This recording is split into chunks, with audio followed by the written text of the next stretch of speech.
While you are being told that markets are stable, that inflation is under control, and that growth will continue, the system itself is already breaking, not in the future, not hypothetically. The failure is structural, mathematical, and already embedded in the numbers that govern the modern financial order. Every major collapse of the last century followed this same quiet phase, when confidence remained high and warnings were dismissed as pessimism. This moment is not unique, it is familiar. The danger is not panic, the danger is calm. Crashes do not arrive as surprises to the system, they arrive as confirmations. By the time prices fall, the conditions that make collapse unavoidable have already existed for years. Debt has already accumulated. Leverage has already expanded. Asset prices have already disconnected from productive reality. What collapses is not optimism, but denial. The idea that stability can be prolonged indefinitely is always strongest just before it fails. Today, the financial system is displaying the same structural tensions that preceded 1929, 2000, and 2008: elevated valuations, compressed risk premiums, excessive leverage, and a widespread belief that modern policy tools have eliminated the business cycle. Each of those beliefs has appeared before. Each time it was wrong. This is not a story about fear. It is a story about arithmetic. Markets can remain mispriced longer than individuals expect, but they cannot remain mispriced indefinitely. Valuations are not opinions. Debt service is not negotiable. Cash flow constraints are not ideological. When the numbers stop working, narratives follow them down. The current expansion is not simply long, it is historically anomalous. A bull market that began after the global financial crisis has been extended through unprecedented monetary intervention, suppressed interest rates, and repeated liquidity injections. Time itself has become a risk factor. The longer distortions persist, the more fragile the system becomes. Stability, when prolonged artificially, does not eliminate volatility, it concentrates it. What makes this period dangerous is not that growth has slowed, it is that growth has been replaced by financial engineering. Asset prices have risen faster than earnings. Corporate profits have relied increasingly on cheap debt rather than productivity. Households have substituted credit for savings. Banks have substituted duration risk for capital. These substitutions function only while conditions remain perfect. They never do. Every major collapse begins in the same place, with the assumption that warning indicators no longer apply. Yield curve inversions are dismissed as distorted. Valuation metrics are called outdated. Rising debt is reframed as manageable. Each explanation sounds reasonable in isolation. Together, they form a systemic blind spot. The system does not fail because people are irrational. It fails because incentives reward continuation, not caution.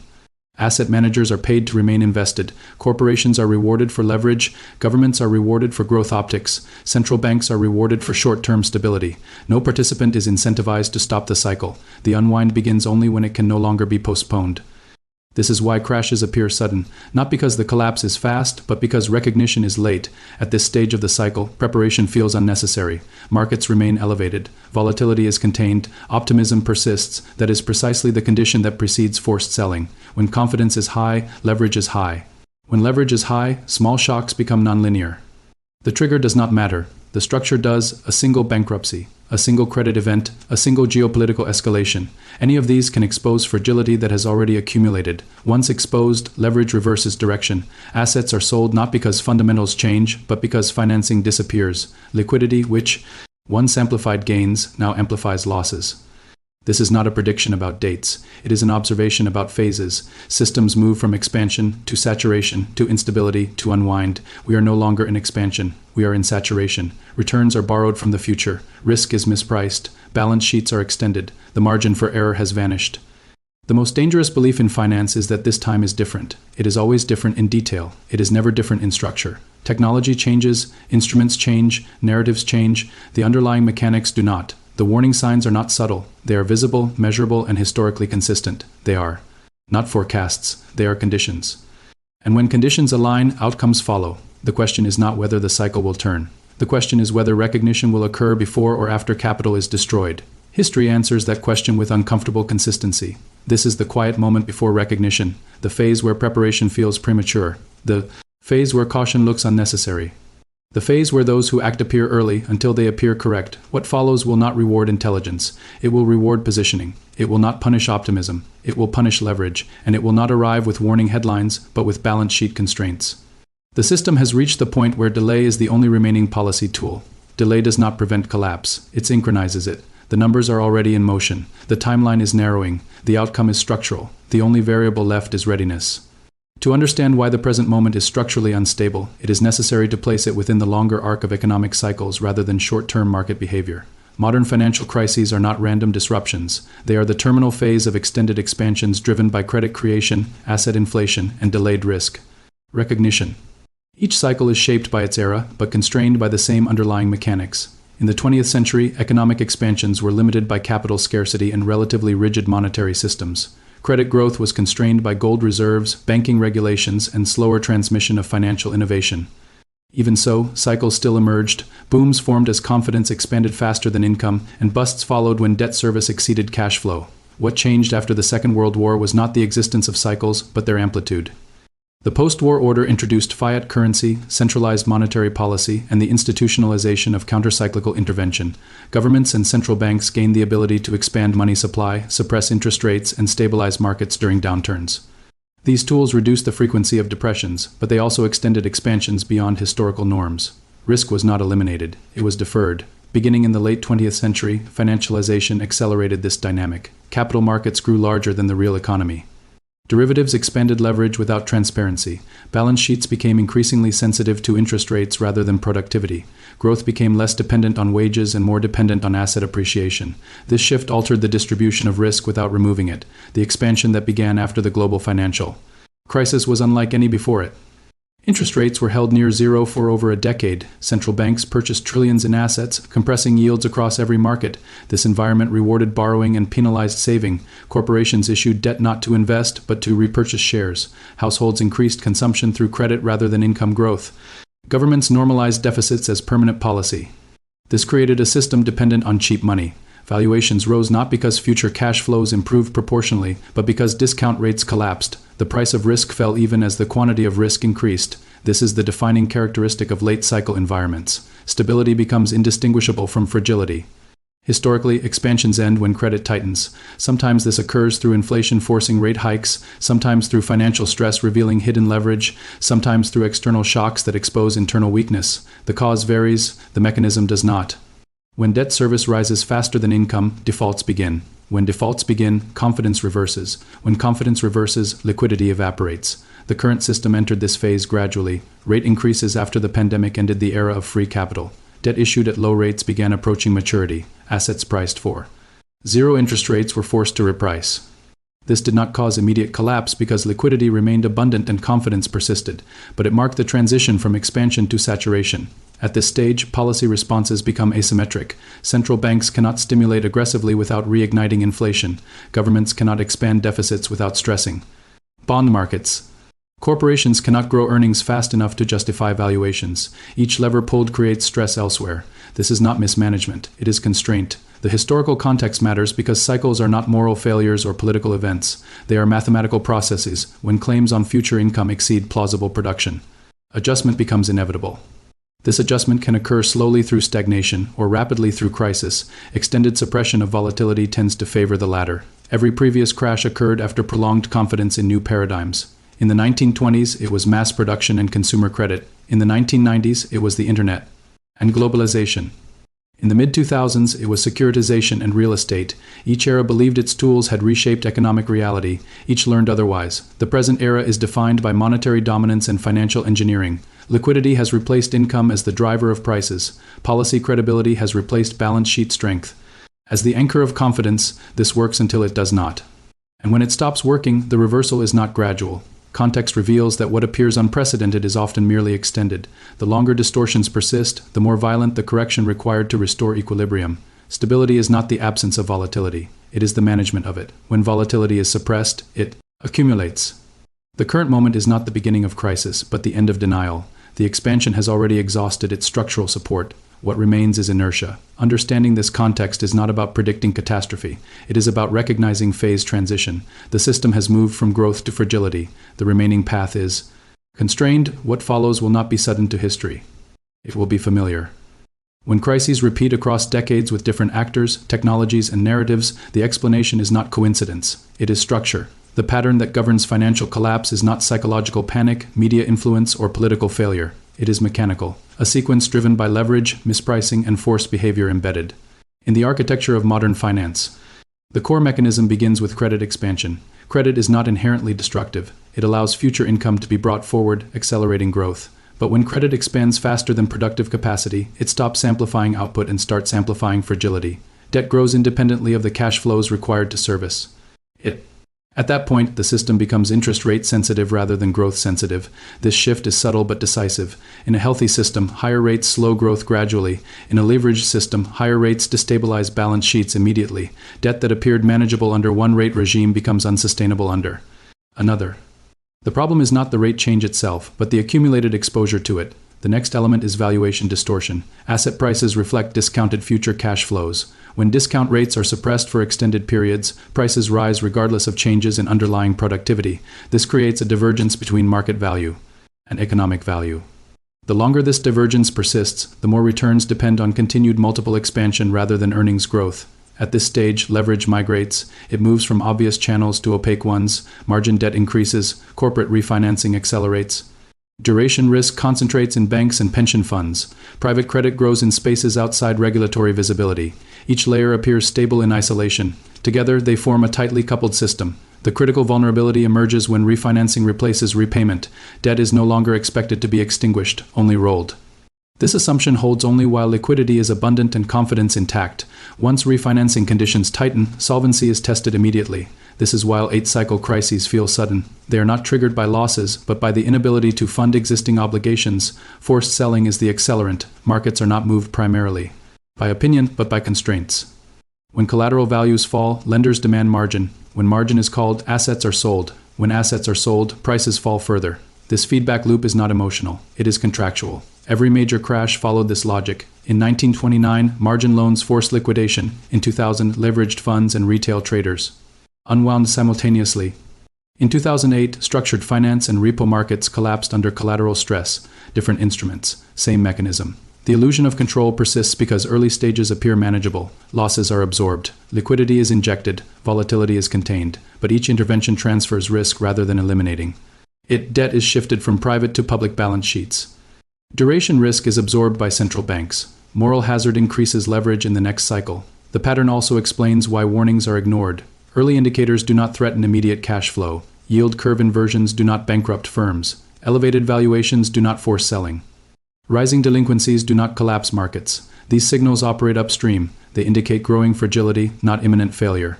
In systems driven by quarterly performance, upstream signals carry little weight. By the time downstream effects appear, options have narrowed. Defaults begin. Credit tightens. Liquidity premiums rise.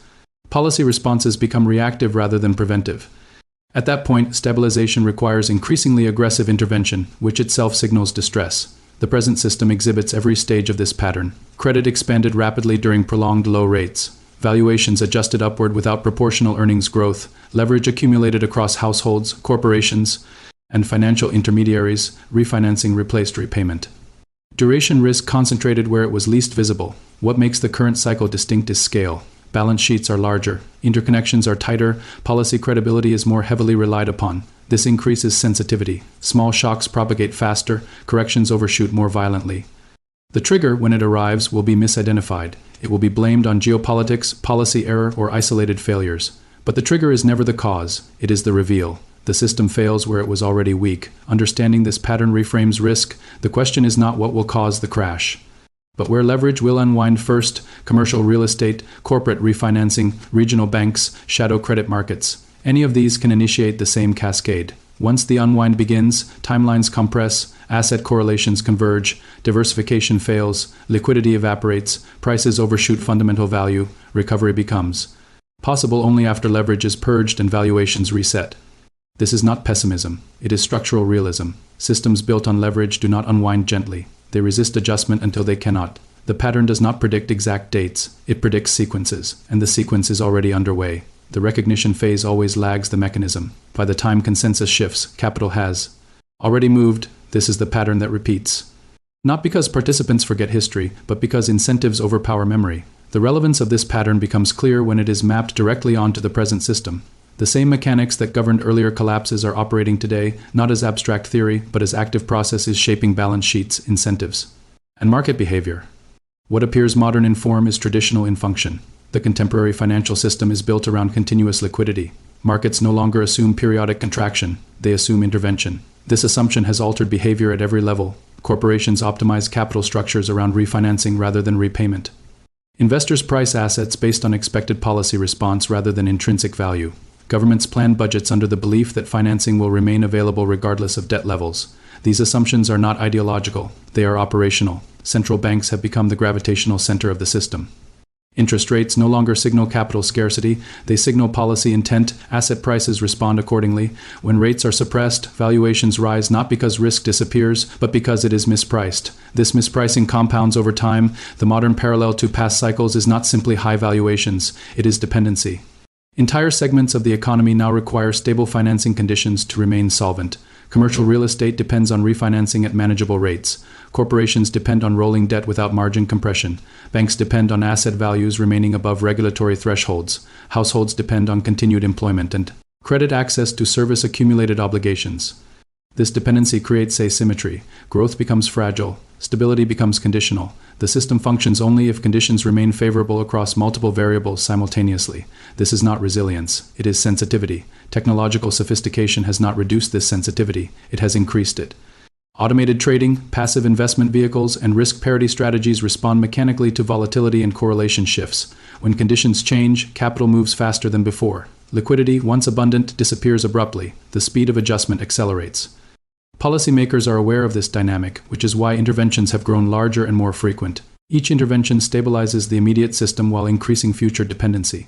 This is the modern version of extending cycles. It works until constraints bind. Those constraints are now visible. Inflation has limited the ability to suppress rates indefinitely. Fiscal expansion has encountered bond market resistance. Political tolerance for bailouts has narrowed. The tools remain, but their effectiveness has diminished. The modern system mirrors earlier periods in its late cycle behavior. Risk premiums are compressed despite elevated uncertainty. Corporate leverage is high relative to earnings. Households are stretched. Banks are exposed to duration and credit risk simultaneously. Each condition alone is manageable. Together, they form a tightly coupled structure. The modern narrative insists that data-driven policy and sophisticated markets can engineer soft landings. History suggests otherwise. Soft landings require slack. They require margins. They require buffers. The present system has optimized those away. The parallel extends to psychology, but not in the way commonly described. This is not mass euphoria, it is institutional normalization.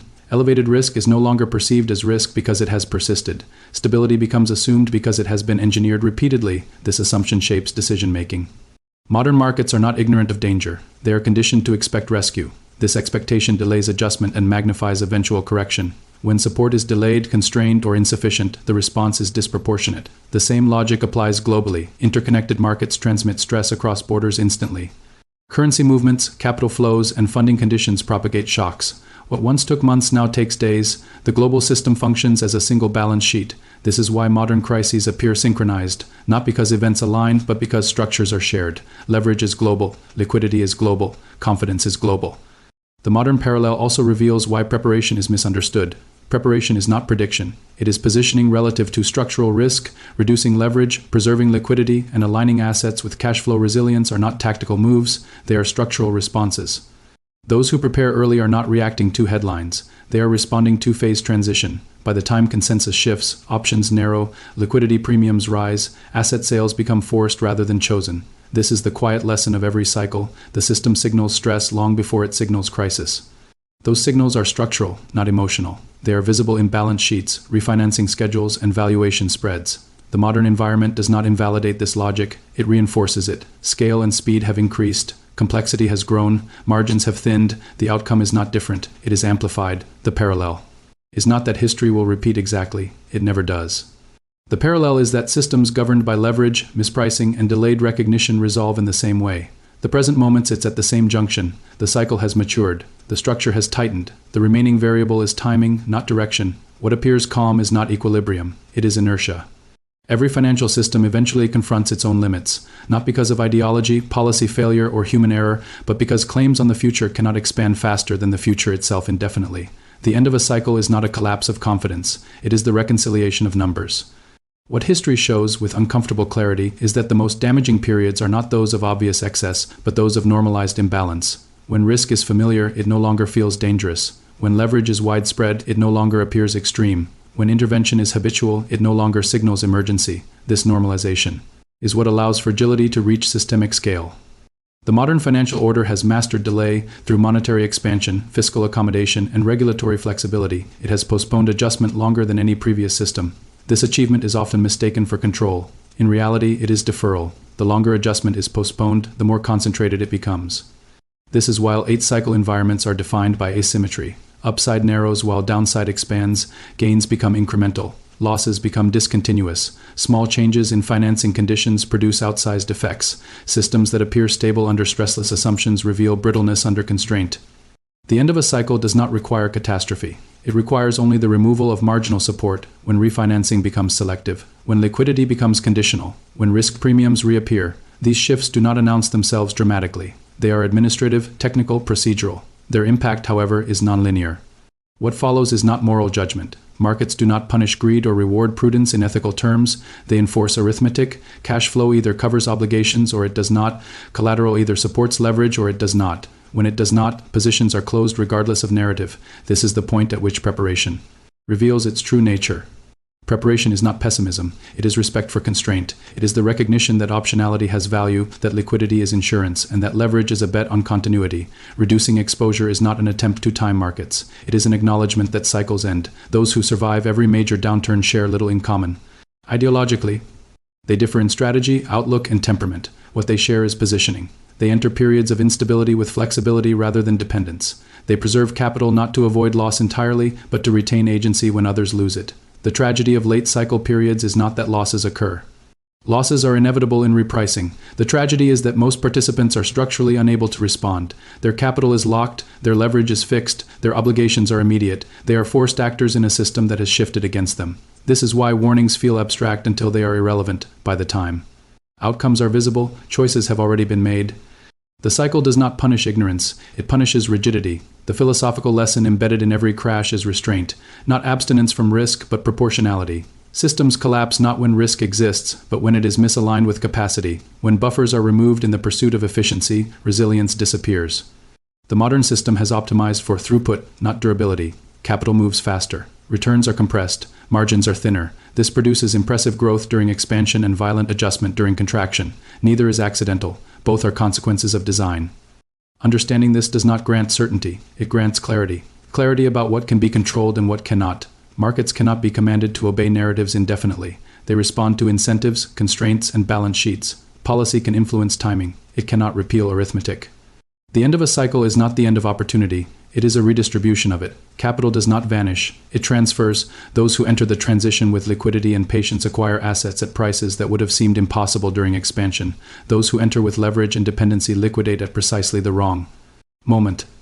This redistribution is often described as cruel or unfair. In reality, it is mechanical. Systems reward preparedness because preparedness preserves optionality. They punish fragility because fragility eliminates choice. The caution embedded in this moment is not to fear collapse, but to respect phase change. The system has moved from expansion to fragility. The remaining question is not whether adjustment will occur, but how concentrated it will be. History offers no examples of permanently suspended cycles. It offers many examples of cycles extended beyond comfort, followed by sharp resolution. The modern era is not exempt from this logic. It is subject to it at greater scale. The closing lesson is therefore simple and uncomfortable. Stability is not something to assume late in a cycle. It is something to verify, and verification in finance occurs not through narratives, but through margins. When margins disappear, outcomes accelerate. The cycle is nearing completion, not as prophecy, but as process. Those who understand the process are not surprised by the outcome. They are positioned for it. The window does not close with drama. It closes quietly. When options narrow and flexibility is lost, the system will move forward. It always does. The question is who moves with it and who is carried by it.